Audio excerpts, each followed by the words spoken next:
G'day, welcome back.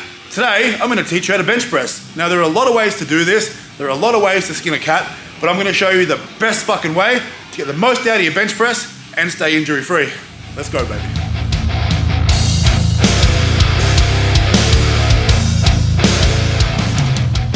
Okay, so now our goal on the bench press is to be as efficient as possible. If you want to move the most amount of weight you possibly can, you need to become efficient. And that's what I'm going to show you today. I'm going to break it down to a few different steps for you so you can understand it, so you can digest it, and so you can fucking apply it. Now, what you have to understand on the bench is that the beginning product and the end product will look vastly different, okay?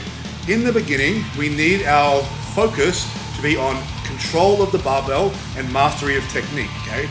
Once you have mastered technique and control, you can then apply speed to the movement. Now, why is speed important? Well, the less time that you spend under tension, the less time you spend bringing the barbell down to your chest, the more energy and effort you will have left to exert into the press, which is the important part, okay?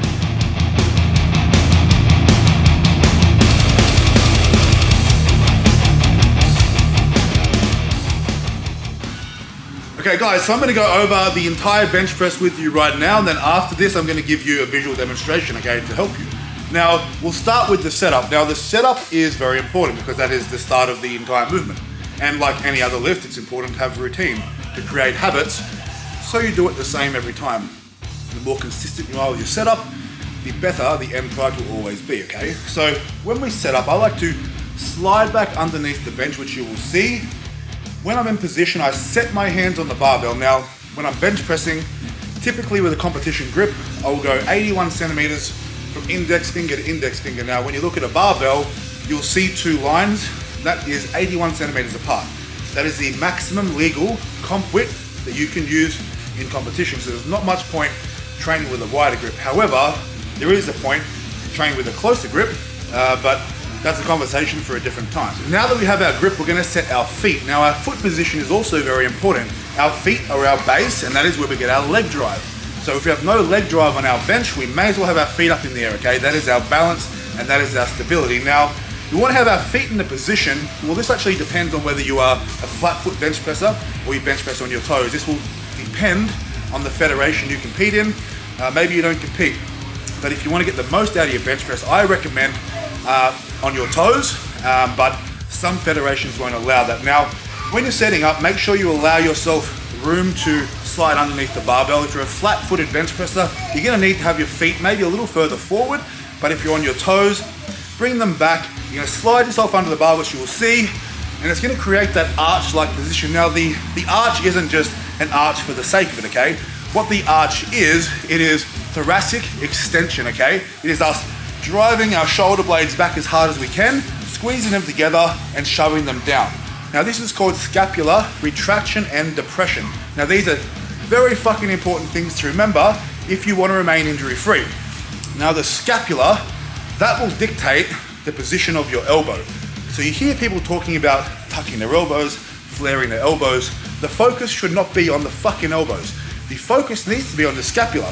If your scaps are squeezed back and down, your elbows will be in the perfect position when you bench press. If they're protracted, you'll have flared elbows, leading to injury. So now we have our scapula in place, our shoulder blades are in place, they are dug deep, they are squeezed together, and they are shoved down towards your ass. That is the position they need to be in, okay? Now we're gonna think about breathing and bracing. Now there's two options here. You can either do the beginner's way or the advanced way. Now, I recommend if you wanna become an advanced lifter that you fucking use the advanced technique now. It's a little more difficult to learn, but it's gonna save you a lot of injuries and it's gonna get you stronger quicker, okay? Now, you might not have heard of this before, but when I bench press, what I teach and what I've been taught is to hold my breath, okay? Before I unwrap the barbell, I take a big breath and I hold it. Now I'm gonna hold that breath, ideally, for the entire set. Now, don't get me wrong, it takes a bit of time to practice and to learn how to do this. At first, you might only get through 2 or 3 reps before you feel like you're gonna pass out. But also remember, when you're laying down, it's a lot harder to pass out. Now, you might be asking, why do we hold our breath when we bench press, and why don't we do the traditional thing of letting our air out and letting our brace out every single rep? I'll tell you why, because we do it better. It's smarter and it's more efficient, okay? Now, think about this. if you're a strong bench presser, you're a 180 kilo bench presser, maybe you can do that. Maybe that's a goal of yours one day, okay? But think about this, you're on the bench press and you're pumping some reps out, okay? You get to rep 2 or 3 and you're laying there and you let your air out. You're trying to get back to position again, okay? It's gonna be very, very hard to get yourself back to a perfect position under fatigue with a heavy weight. So let's think, why don't we avoid that altogether? Let's get tight from the beginning, let's get that brace in the beginning, and let's hold that brace for the entire set, okay? If we do not lose position, if we do not lose our brace, we do not need to keep letting our air out, trying to get tight again, because that's energy consuming and it takes time, okay? Think about this, doing a set of 10 reps.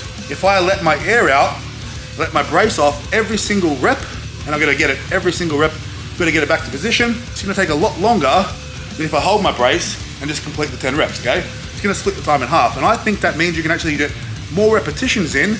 In the long run, that means you're gonna get stronger. Again, okay, so this all leads to you getting stronger. Now, another thing is, if you're under a heavy load and you lose position and you try and do a repetition out of position, what happens? We get injured. We get injured, we can't get stronger. So, let's avoid that in the first place. And leg drive, so we've got our feet in the right position, okay? So how do we get leg drive? Well, let's talk about it. If we're on our toes, your goal is to drive your heels towards the floor, okay? Now, I like to think of it as trying to drive myself back off the bench. Now, I'm not gonna slide back off the bench because I've got my shoulder blades dug into the bench, which is stopping me from moving back.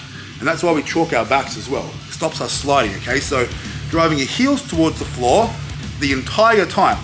Again, leg drive doesn't just happen when you're pressing the barbell. Leg drive is what happens from before you unrack the barbell to when you put the barbell back on the rack. It's the entire time.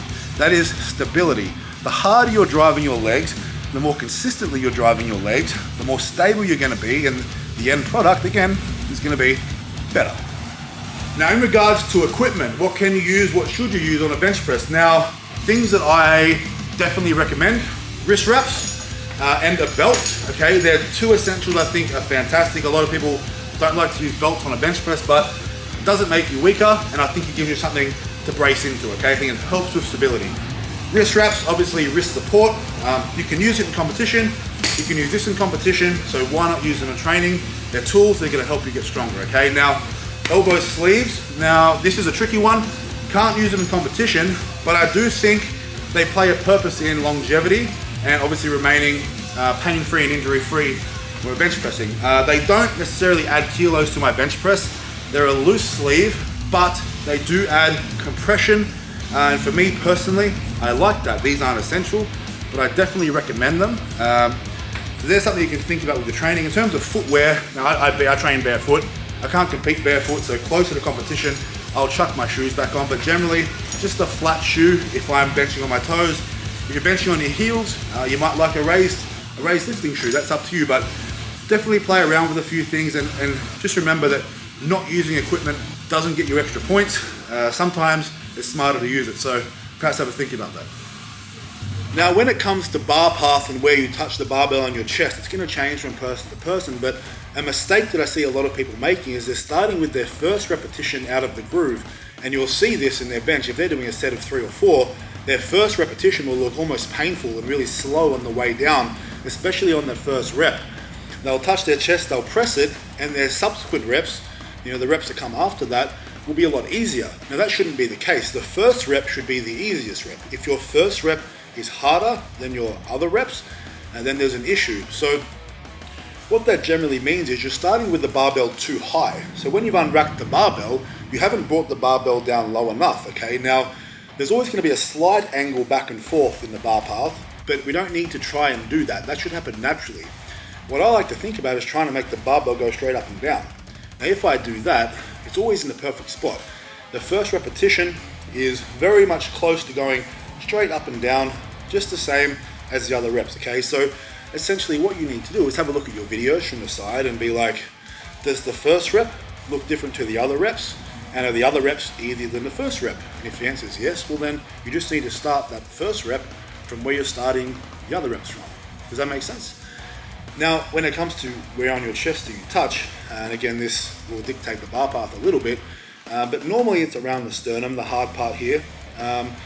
Some people it's around nipple line. Again, it's going to be different, and you'll find that out for yourself. But again, if you have your shoulder blades and your scaps in the correct position, you should be hitting the right spot every single time. You shouldn't have to worry about that. That is all a byproduct of having your scaps and shoulder blades in the right position to start with.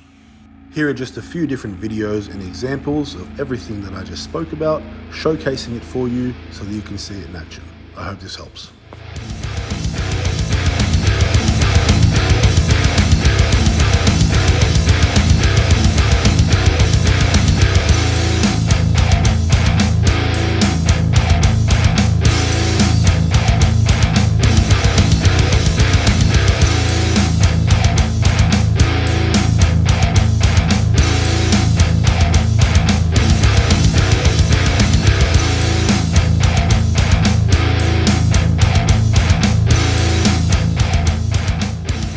Just a quick side note, guys. Now, if you're a competitive powerlifter, you have to pause your bench press in competition, okay? Now that means you've got to bring the barbell to a complete stop on your chest before you get a press command. Now, you don't have to train like this all the time.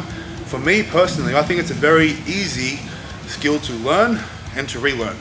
I give myself 4 to 6 weeks tops before a competition, practicing pauses so that on comp day, I'm very familiar with it. Now, if you're a beginner, you might need longer, maybe 12 weeks.